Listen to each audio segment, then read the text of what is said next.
We would like to acknowledge the traditional custodians of the lands on which we meet to share these conversations on the Vegan Compass podcast. We extend our respect to elders past and present, as well as any of our listeners and guests.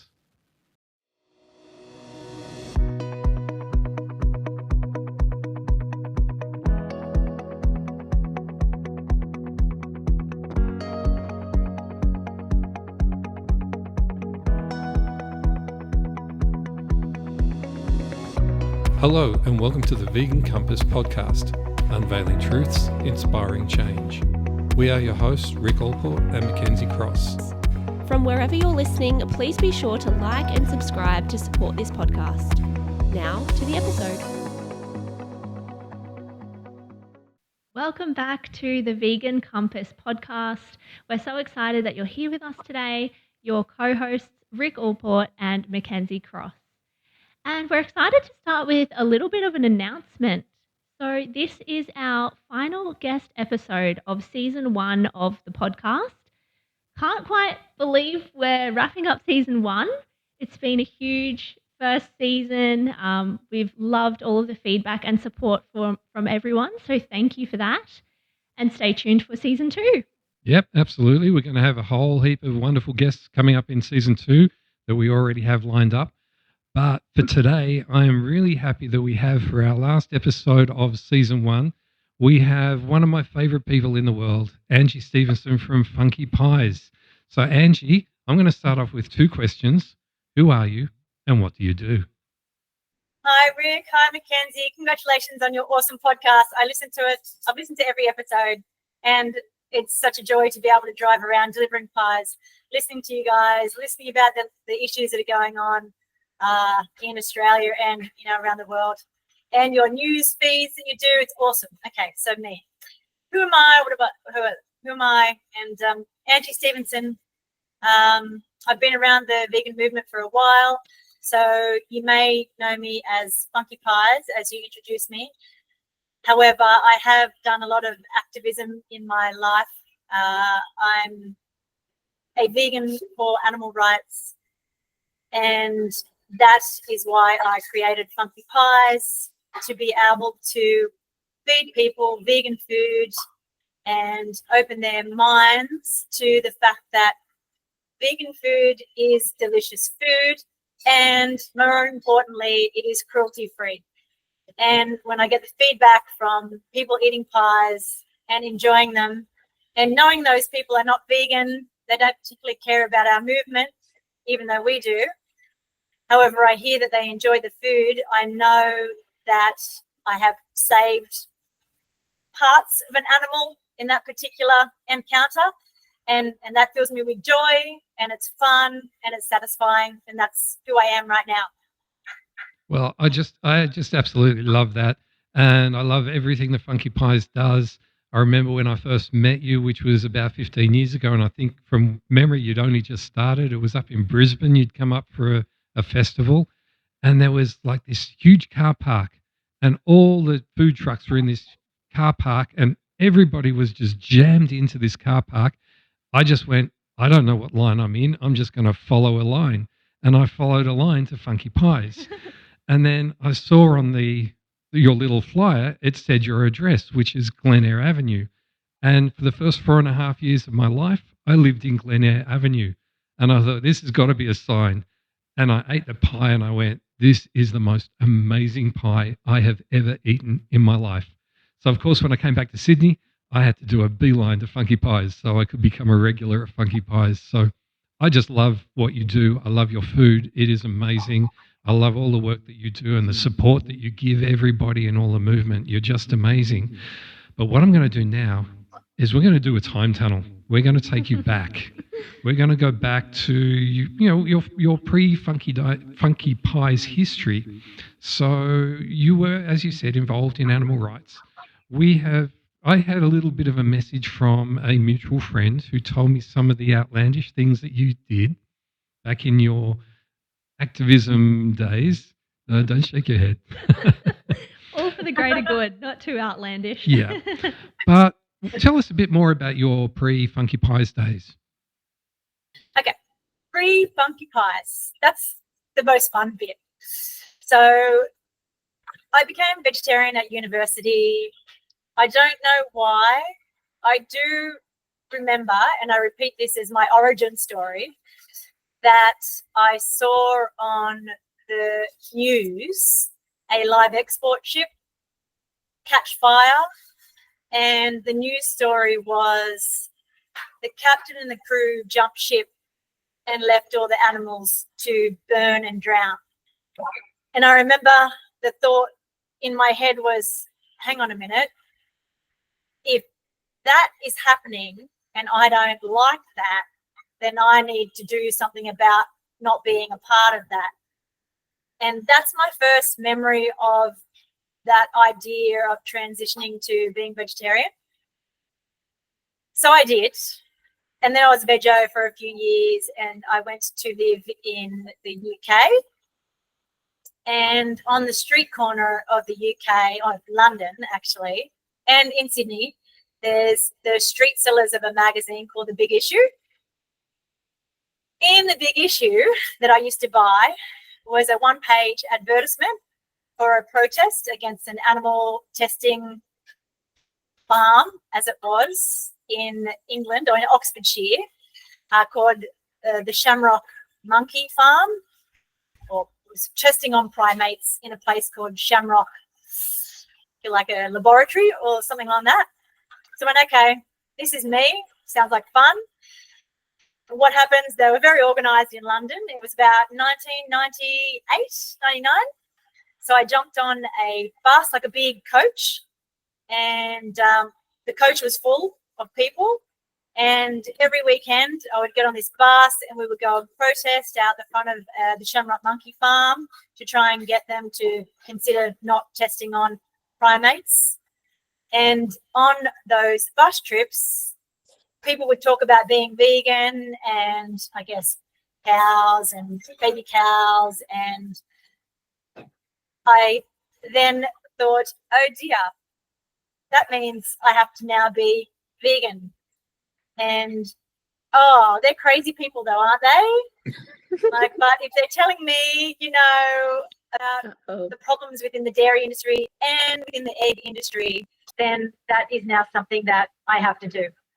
So when I got back to Australia in 2000, I made the decision and went vegan. And from there, I got involved in Animal Liberation straight away. My first protest was in a little minibus, similar to the UK. I was with Animal Liberation New South Wales and with a couple called Tim Robinson and June Bird, I think her name is. And we went and protested a circus, Stardust Circus, because they had lions and primates and elephants. And that was my first Australian protest. Since then, I pretty much protested and did investigations every weekend, piggeries, chicken factories, slaughterhouses, animal research laboratories. And it's fun, and I love exposing animal cruelty.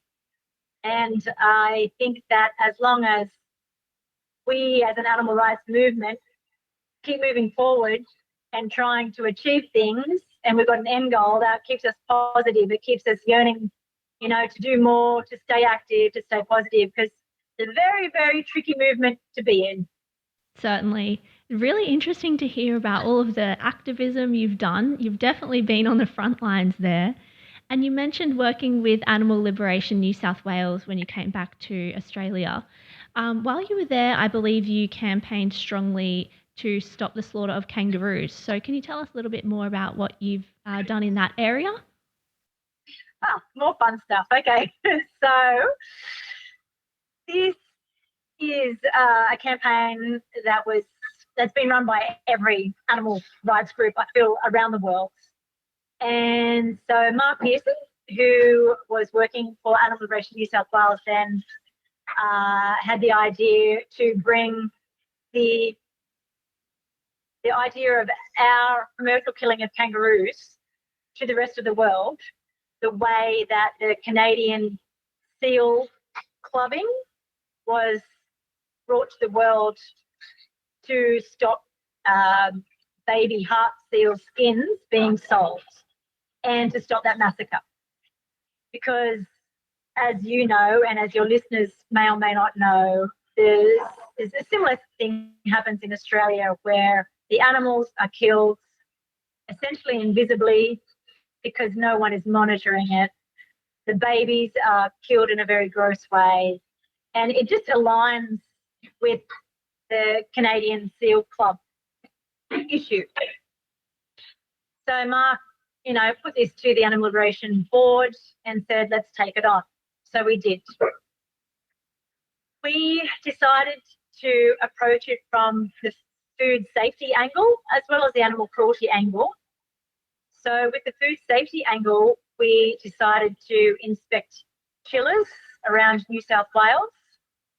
So my first inspection of a chiller was with Mark Pearson. Now, chillers are open to the public, essentially. It's like walking to a big cool room. But you're walking into a big cool room in the middle of nowhere where people have guns, and it's like a cool room, which is a gigantic container. So when that door closes, it seals. So Mark decided to tell me all sorts of horror stories about how the gangs used to put people through the mincer, and they would be doing this as part of the kangaroo industry. And so he prepped me all night before we went into the chillers with these stories. So he hadn't been in one either. We get to this chiller, our first one, we open the door and oh my goodness, the nerves that we both had because no one was around, it's quiet.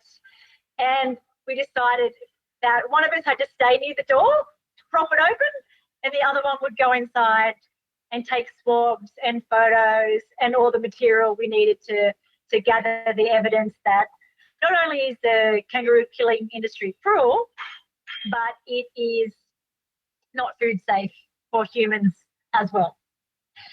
So we did lots of this evidence gathering, and then we produced a CD and we got it translated into 4 different languages. We did French, Belgium, which is a mix of French, I think, from memory, Russian and German.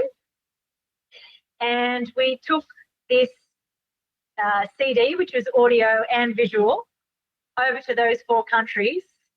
And we held video demonstrations like your people do on the street now with their video in front of them. The name of the groups just lapsed out of my memory for a moment. But we did that in Germany, France, Belgium, and Russia. And it made media. We got all the local activists to come and join in our protests. And out of that, we met with the European Union.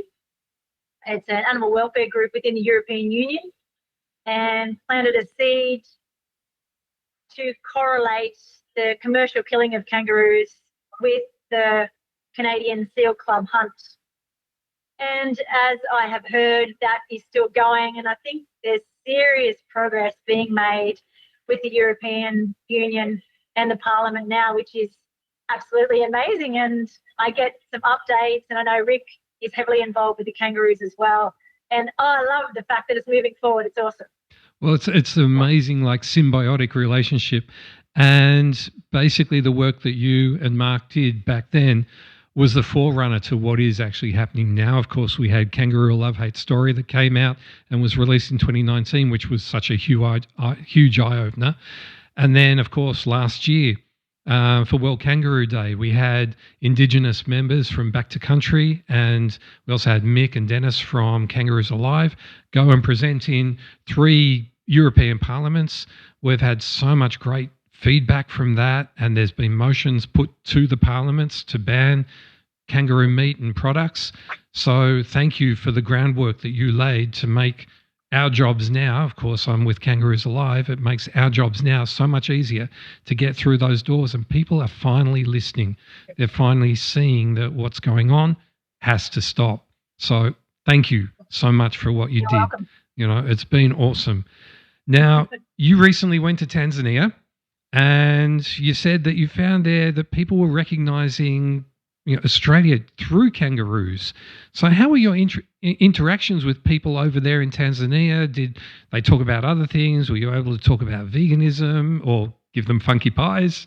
So in Tanzania, yeah, the whenever people would ask where I was from, or myself and my son were from, I would say Australia, and that obviously sounds a little bit like Austria. So the way they would work out if it was Australia or Austria was to ask me if it's where the kangaroos come from, and I would say yes. And so everyone knows Australia through kangaroos all over Tanzania. So I just kept hearing that and hearing that and hearing that, and I'm like, okay, this national symbol is a global symbol representing Australia. And that is something that we should be proud of. And excuse me 1 second. I just need to plug my computer in. You're all good. Give me 1 second, guys. You're good, no problem. There's also someone banging on the door here. 1 second. We want funky pies. We want funky pies. Funky pies. Someone's left their phone in. So yeah, so that was amazing. I do follow a Tanzanian vegan activist, and he does his Instagram in a similar way that Earthling Ed does his Instagram. He interviews people on the street. However, he does other things like grows vegetables, grows food, promotes veganism in a very light, happy way. But he also does address issues of poaching and eating of, I guess, their own local wildlife as well. Veganism was very easy in Tanzania. There is meat, there is animals. However, because they were colonized by the Arab people and by Indians as well, there's loads of amazing dal over there. So it's very easy to travel around. Did I focus on the veganism that much over there? Not really, because I was there only a short period of time, 3.5 weeks, and it was with my son, and it's our first overseas holiday. So I did want to make it more about fun with him rather than the veganism. But, the kangaroo thing, the fact that people brought it up every single time I said I'm from Australia was something that I will use again. Yeah. Can you give us the name, as in we'll put the name of the Tanzanian activist in our show notes. So if you can let us know who he is, and then, we can let other people know, because it's great to see the work of other activists across the world. Absolutely. Yeah, and he does need support because he's only one guy. So yeah, definitely, please do. Wonderful. Okay, so let's take you to the early days of Funky Pies. So where did the vision for a vegan pie shop come from? Okay, thank you, Mackenzie. It was very simple. I have always wanted to have my own business. It sounded like a good idea. I'm not sure whether it is or is not, but the idea of a vegan pie shop or vegan food business that sounds like a good idea. My father has run his own business for 30 or so years, not a food business, more like a credit consultant business. So I realized that it's possible to run your own business, and so he's essentially my inspiration. Then when I became pregnant with my son, I went to meet the in-laws in the UK and tried a pie over there. And I knew from being vegan for, let's say, 5 or so years, that there weren't many vegan pie options in Australia, and I don't actually think there was a vegan pie option in Australia at that time, around 2007, 2008. So I thought, okay, let's do this. I'd already registered a company name a few years before, but that had sat idle until, I guess, the time was right and the transition in my lifestyle. Okay, so then we came back to Australia, and the first cruelty-free festival run by Jessica Bailey through Animal Liberation New South Wales was going to be on in October. And so I decided, let's give the pies a trial at this cruelty-free festival. And we made a bunch of mini pies in my home kitchen and ran around to my friend Sally Dinglewall, who was also part of Animal Liberation at that time, ran to her place and cooked a bunch of pies in her oven, cooked a bunch of pies in my oven, and then went to the festival. And we set up at, let's say, probably 8 o'clock in the morning and sold out by 11 o'clock. And Wow. that's when we knew, okay, people like pies, they must taste okay. We had 400 of them and we sold out by 11. So we thought, let's do this. That's great. The demand was there. So what was it? Yeah. What was it like launching like a fully vegan pie shop, and what were the challenges that you had in the beginning? Yeah, honestly, I don't think too much about the risk of vegan food because of the feedback we got from the festival. So it was a good launch. The festival was a really good launching pad. We knew that people enjoyed the flavors and there was going to be some form of demand for the product. And because we were the ones, when I say we, it was myself and my son's father.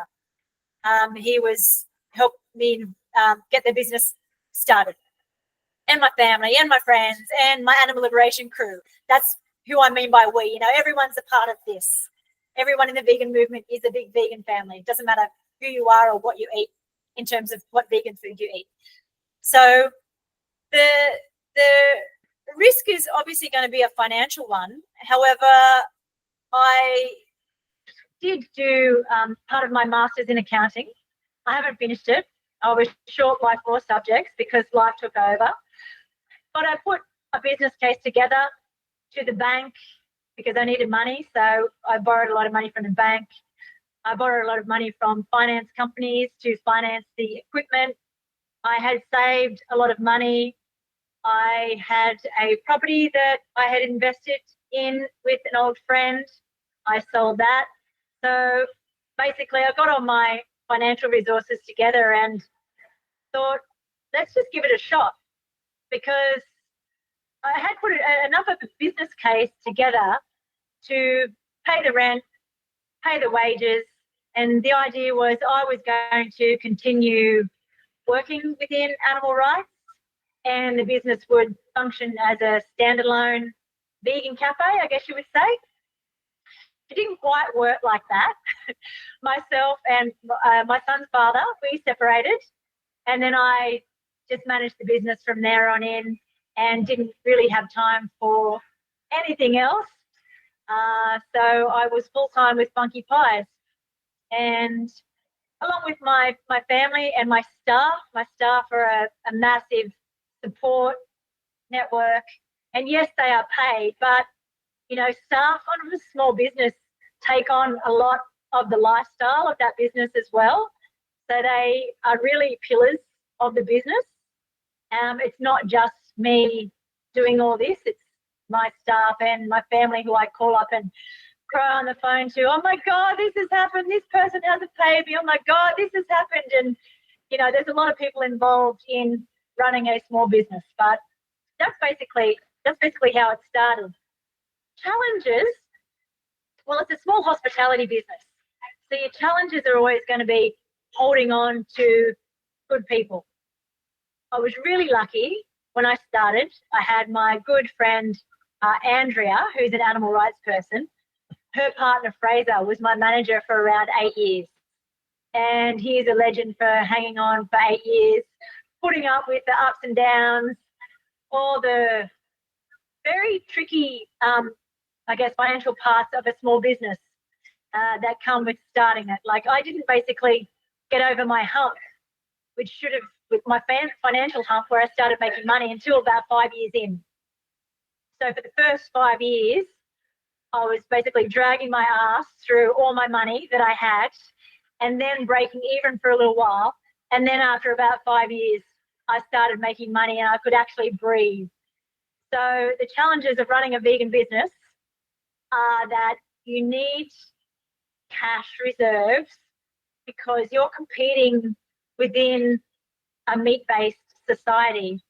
but you're paying the same rent, wages, electricity, utilities as everybody else, but you're getting a much small percentage of the sales revenue compared to every other cafe, small business out there. So that's your biggest challenge. And if you can manage that, then you're sorted. Yeah, wow. Thank you so much for sharing so vulnerably about that. I think it's something that a lot of vegan businesses probably have experienced, but not something that they talk about often. So, yeah, it's great that you were able to share that with us. And gosh, you're so resilient for overcoming those challenges, and it's great you have such a good support network around you too. So, how have the attitudes changed over the years towards vegan food since you started Funky Pies? Oh, okay. Nice question. What has changed? Loads of things. So I think when I first started, 2008, we signed the lease. There was one pie flavour, that was Funky Pies. And now I would say, well, you've got Yay Pies, the girls down in Victoria, who are pure vegan pies. And you've got your other big brands who have launched into vegan pies as well. And then you've got your international vegan pie brands like Lynn McCartney, has been in the market for a little while now. So I guess from one pie brand to, let's say, roughly 10 pie brands, I would say that's a very good representation of how the vegan product market has grown within that time. I reckon you've got tenfold the amount of vegan product variety you have now than what you did then. For example, well, maybe even more in terms of vegan cheeses. The vegan cheese market is quite extraordinary now, not only with your Australian manufacturers who are doing great stuff with all sorts of, artisan cheeses and all the nut cheeses and, your traditional, I guess you could say, traditional vegan coconut, soy-based cheeses. And then you've got all the imported ones as well. And then you've got the brands that were here prior to COVID, like Daya, which is a huge global vegan cheese brand. Oh, I think that prior to COVID, like 2019, I also used to distribute a lot of vegan brands, and we were smashing it out of the park.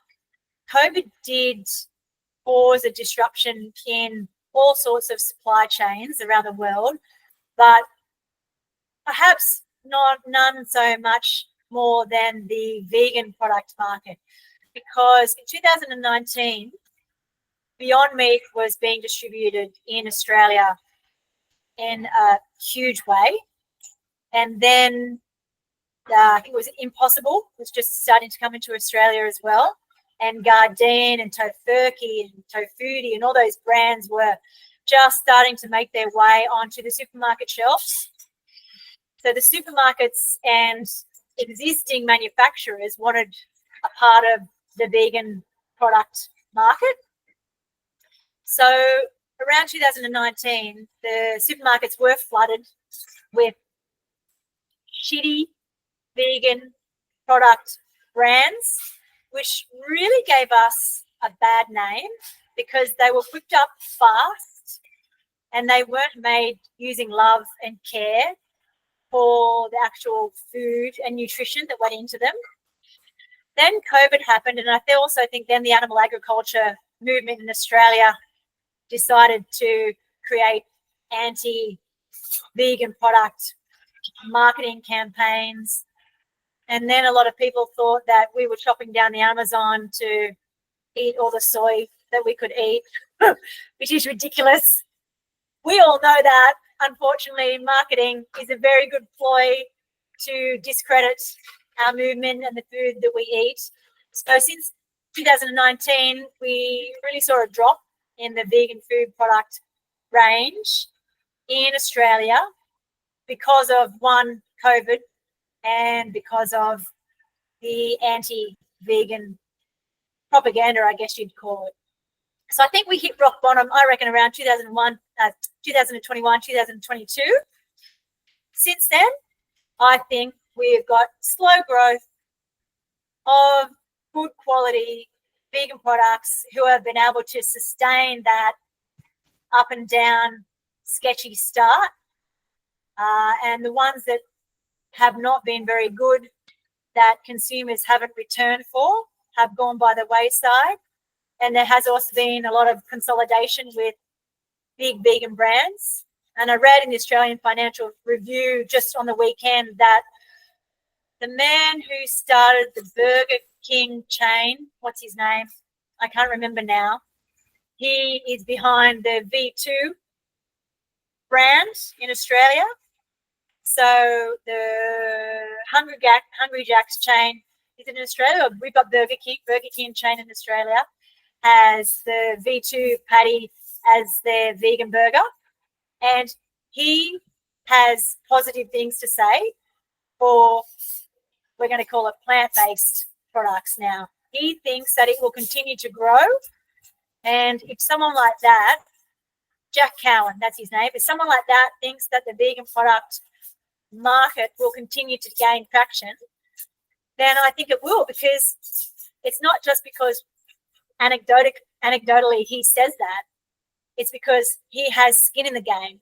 He's got money in the vegan product brand within the market. So I think that we're going to trend upwards from now on. It's amazing. I do think when you look at what is happening now, and you're quite right. After COVID, everything sort of went belly up. But now we're seeing really positive change, great restaurants and cafes that are surviving and coming through. Of course, if you go into Newtown, there are so many wonderful choices there. Unfortunately, I live on the North Shore and there's none, maybe one. So that's why I come to Bondi and get funky pies. Now, speaking of funky pies, I know I have a personal favourite funky pie, but I am trying to work my way through your whole list of pies because there's so many. So I'll quite rightly say now my favourite is the Funky Chunky. So what are some of your other, popular flavours, and do you have a particular favourite yourself? Yes, of course, I do. Before we get to my favourite, which is not everybody else's favourite, we've got 12 flavours of funky pies that you can get in the Funky Pies Cafe in Bondi. You can't get them everywhere. We do wholesale our pies to different sort of unique health food, vegan grocery stores up and down the east coast of Australia. South Australia and Western Australia and Northern Territory really need to get on board. Tassie as well. We did have someone in Tassie, but yeah, you just reminded me I need to follow them up. So 12 flavours in the Bondi Cafe. As you said, Rick, the Funky Chunky might be your favourite, but it's the majority of people's favourite as well. It's like a traditional meat pie, We sell it as the traditional meat pie. And it is funny. I'll just tell you a little story that people have given me over the years. Let's say about 2 years into the shop, we had this guy come in and he wanted a pie, so we sell him the Funky Chunky. I don't mention the pie is vegan. It's irrelevant. It's a pie. I know it's delicious because I still enjoy it. You like it. Fantastic. So I know it's good food. It's very simple, but it's good food. I can't take credit for it because I didn't come up with all the recipes. So when I say that it's good, it's not me saying that I'm good. Other people are good who have come up with the recipes as well. Anyway, it's a good pie. So this dude came in, we sold him a Funky Chunky that morning, and then in the afternoon he walked back in with a couple of girls either side of him, and they were giggling, and I knew what was going to happen. He came in and he goes, "So that pie I had this morning?" I'm like, "Yeah." He said, "That was a meat pie, wasn't it?" And I just looked at him and looked at the girls, and they're shaking their heads going, "I told you so. I told you so." And I looked at him, I'm like, "Oh, dude, I'm so sorry. It wasn't." "Why?" He said, "Oh, no, I'm a butcher. I'm going to have to quit." Honestly, it was the best. I loved it. I will always remember that story and repeat it with pride, because I guess two things. He thought it was meat, and the second, what did I say, one or two, he thought it was meat, and the second was he enjoyed it. And he enjoyed it as a butcher, but without judgment of it being vegan. I don't think he would have touched it if the word vegan was associated with it. And we've got some other funny stories. This dude came back in and told me one day, oh my God, I can really tell that that's organic chicken. And I'm like, I know. I know, man. I love it. And I don't know, you got to have a bit of fun with these things, don't you? Like, life can't be that serious. I can't tell him and ruin his day and go, no, sorry, you just ate a vegan pie. No. No, I've got to enjoy myself. So, yeah, good fun. And so my favourite pie is the Mexican Magic. I love it. It's shiitake mushrooms, crushed tomatoes, red kidney beans, bit of capsicum. It's simple, but that's what I like. Have a pie a day. Yeah, I think I had the Mexican Magic when I brought my wife and daughter in last time, and yeah, I've got to admit that is pretty superb pie. Like all of the pies I've tried there, like they're amazing. So yes, I haven't tried the Mexican one. I think my favorite is the creamy Mackenzie, chicken have you one. had a pie? Yes. Okay, yours is the easy chicken cheesy. Yes, I couldn't remember the name. So that's another thing about our pie names, that we gave them fun names so people can, enjoy themselves. They're a little bit tongue twistery. We use them as, I guess, metaphors, no worry curry, easy chicken cheesy. That's how your day is going, basically. I like it. Well, Mackenzie, of course, has tried your pies at 2 of the Animal Liberation events where you so generously give pies. And I got to say, when I know that Funky Pies is there, that's the draw card to come along. It's like, yes, I want to support the organisation, but holy moly, there's Funky Pies. I have been to the cafe as well, but only once, so I will have to make it back. Yes, please do. We'd love to see you there. How important is it to you to keep your pies accessible and appealing to everyone, not just to vegans?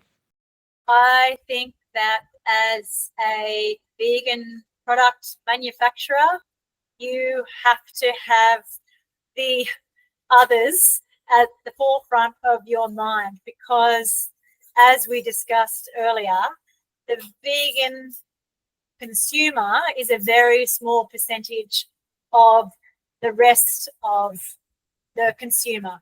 So if you're going to get your business to survive, you have to make it accessible to everybody. If you're only going to aim for 5 to 7%, that might even be exaggerating it a bit, 5-7% of the whole entire population, then it's not a very sustainable business trajectory. But I'm more than happy to be proved wrong. I'm just trying to think of other brands out there that solely cater to vegans.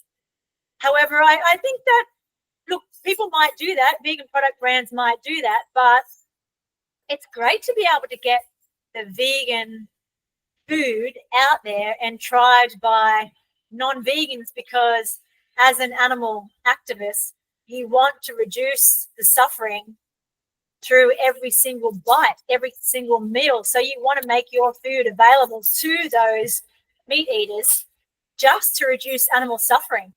That's the whole reason I've got this business, and I started this business in the first place, was so vegans can eat a pie. But really the idea of it was to create a tool to make veganism more accessible and less stigmatized amongst the rest of society by providing meat-like food that's tasty and not too expensive. And I respect everyone in their different vegan business food agendas, but that was mine.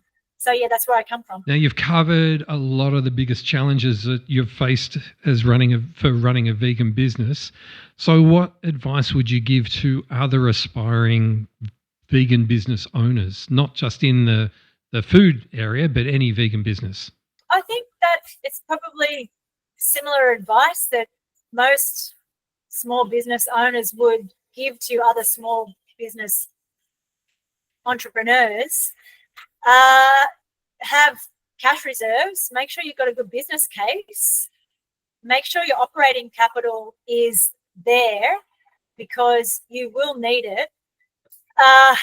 Test your product in the market beforehand, just like we did in a very small way at that first cruelty-free festival, and give yourself a solid foundation to go from. If you test your product and you have a good working capital and you have done your research within the market and what gaps there are for your particular product within your market that you're approaching, then you can't go too wrong. And I guess lastly, you just got to work very hard.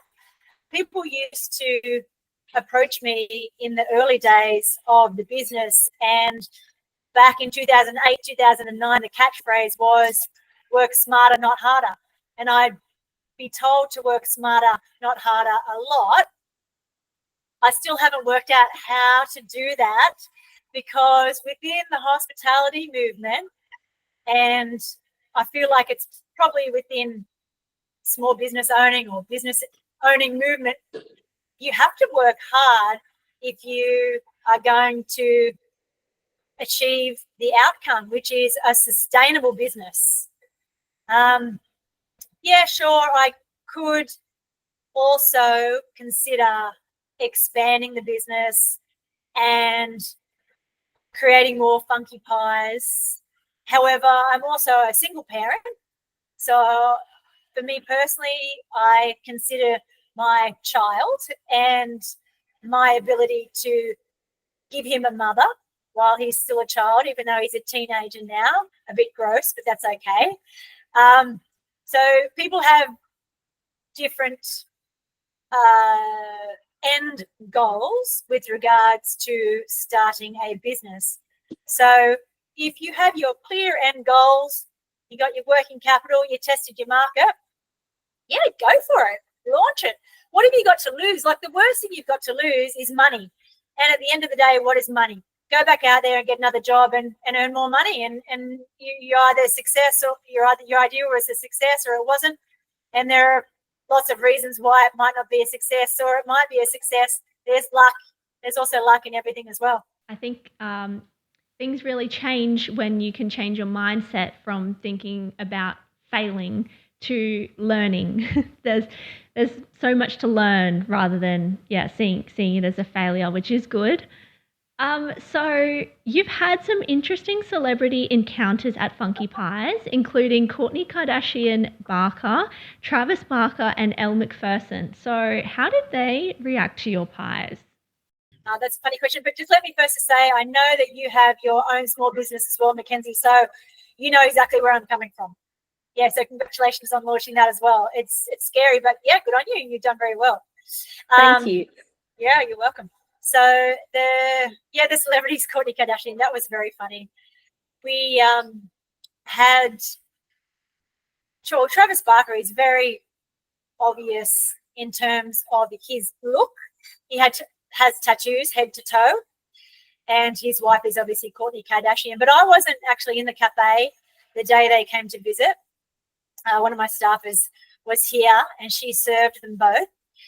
She did not have a clue who they were. It was actually one of the staffers next door popped his head in, and he's very flamboyant. And he said to my staffer, "Do you know who that is? Do you know who that is?" And she's very nonchalant. Her response was, "No, who?" And he said, "Kourtney Kardashian." And honestly, I still don't think she realized who that might be because she's not celebrity aware. Anyway, a few people called me while I was doing deliveries, and I said, please, take some photos, get their phone number, I don't know, do whatever you can, take a photo with them getting pies, because that's great. Because I know the name Kourtney Kardashian. I didn't know Travis Barker, but I knew the band Blink-182. And I thought this would be great. This is, a bit of promotion, and I don't really know what their link to Funky Pies was, because I did not know that Travis Barker was vegan. However, obviously I did find out, and the photo that one of the girls took outside went global. It was hilarious. It was good fun. We got on the Sunrise program the next day, and I was able to throw a bit of a challenge down to Carl Stefanovic when he wanted to challenge me about eating meat. I was a bit cheeky and told him that I'd win the debate, which was great. And look, all that stuff is fun. You know, having celebrities come in is great for your brand, because no matter what, as you know, Mackenzie, people follow celebrity.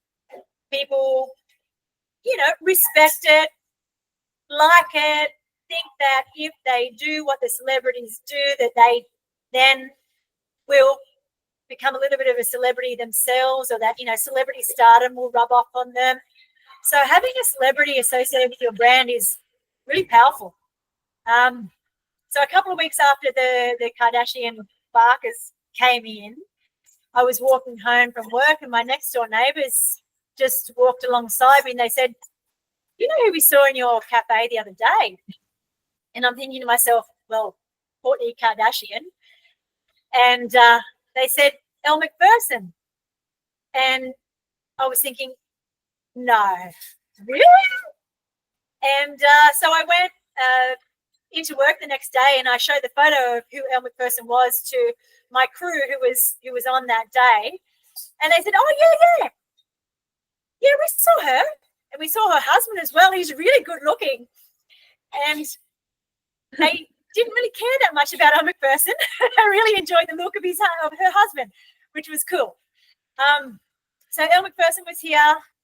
And then, let's say a month later, some friends messaged me with a photo of her doing an interview in the Australian Weekend magazine, where she actually mentioned that when she comes to Bondi, she goes to Funky Pies.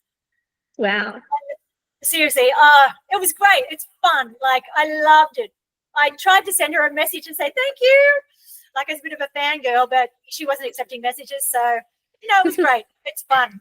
And, you know, celebrities have been here over the years, and I don't like to do the whole jump on board and get photos if people are just whipping in and out to get a pie. However, the Kardashian Barker one was obviously too good to refuse, and Elle Macpherson mentioned us. I went, yeah, let's roll with it. Well, I really love the fact that you knew who Kourtney Kardashian was.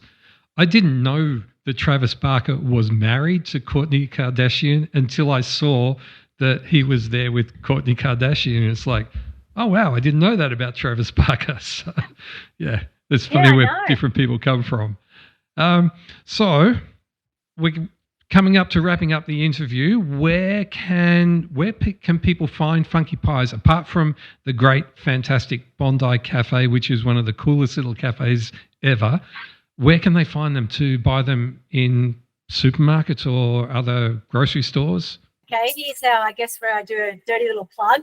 So I'll go for it. Maybe in your show notes, I could put a link to the website. Not our website.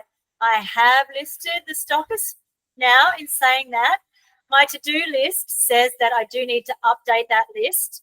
But in Queensland, New South Wales and Victoria, in any small vegan supermarket, vegan supermarkets are generally small, in any small health food store or little grocery, or in your local vegan supermarket, you should be able to find Funky Pies. If you can't, then please give me a shout, and I can approach your local health food store, vegan cafe or restaurant, and consider getting Funky Pies in there. But yeah, we also do online sales. So if you're out in the middle of nowhere, if the logistics send you out a box of Funky Pies, there might just be a freight charge involved, but people don't need to miss out on having a Funky Pie or a Funky Chunky, Rick, wherever you are. And if you've got a good cause, or if you're a charity wanting to fundraise, or you're a local animal group, please reach out to me, because that fills me with pride and a sense of purpose, being able to contribute to raising money to prevent the cruelty to animals. So yeah, hit me up, please. Thank you so much, Angie. It's been a really amazing episode to hear your story of founding Funky Pies and obviously all of the activism work that led you down that path in the first place, but so many gems that people can take away, especially for vegan business owners and pie lovers, I think. Well, I think also to hear your backstory, and I know that Sarah from Compassion Creamery was saying, I can't wait to hear about Angie's backstory, because I know there's stuff there and I don't know all about it. So she's going to be very excited. We're actually having Sarah on in our next season. So yeah, Fantastic. She's a very big fan of yours. She's awesome. Oh my God, her tiramisu was also at the Animal Liberation Christmas party. Yeah. That's just one where you just want to keep eating and eating and eating. Yes. It is the best tiramisu I have ever eaten in my whole life. I just love so between Funky Pies and Sarah's tiramisu, my weight problem's going to be a problem. Every time I buy the tiramisu, I eat the whole tray in one go. Yeah, it would be hard not to. Yeah. For sure. Well, Angie, thank you so much for being here with us on our final episode of season 1, and what a great way to round up our final episode in our season. So we can't thank you enough for everything that you do. You are just one of the most amazing people in this movement, and I know that everybody loves you, loves Funky Pies and everything that you do. So from all of us to you, thank you. Oh, thank you so much as well. I love listening to your podcast. It's one of my favorites. I follow it. It's great driving around in the car, listening to you guys. You also are able to channel out the rest of the news noise and give us the most accurate animal rights news and animal cruelty news, which is horrible. And I'm sorry that you've got to give that to us, but I love it. And I recommend your podcast to people who come in and anyone who I speak to. So keep up the amazing work. I look forward to season 2. Thank you so much. Thank you. That's just great. So, folks, that brings us to the end of this episode and season 1. Thank you, everybody who has been following us all the way through season 1. Please share our episodes with everybody.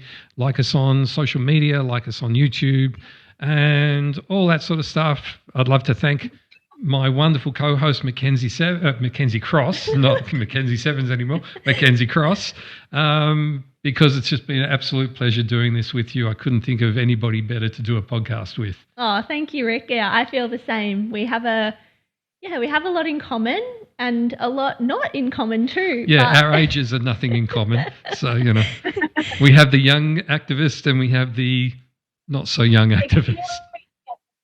I'm the experienced activist. Yeah, that's right.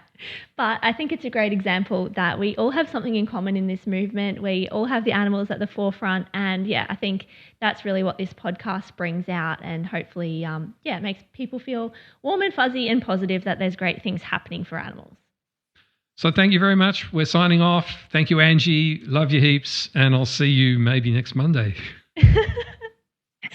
Bye. Love you too. Bye. Bye. Bye. Thanks for listening to the Vegan Compass podcast, unveiling truths, inspiring change. Be sure to follow us on social media at @thevegancompass_podcast. See you next time.